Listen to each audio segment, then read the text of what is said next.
Welcome to this McAfee hands-on hardware video tutorial. Our video tutorials aim at raising McAfee hardware product awareness and strengthening our global McAfee hardware supportability processes. We would like to say thank you for watching. Before you proceed, you will be needing some screwdrivers, Phillips number 1 and Phillips number 2. It is recommended you always use an anti-static mat and an anti-static wrist strap while working on component inside the system. Shut down the system by exiting the operating system gracefully. Turn off the system and peripherals. Unplug the power cord from the power supply. If applicable, remove the system from the rack.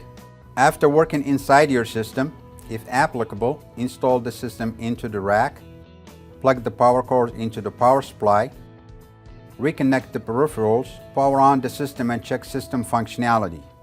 Once again, thank you for watching.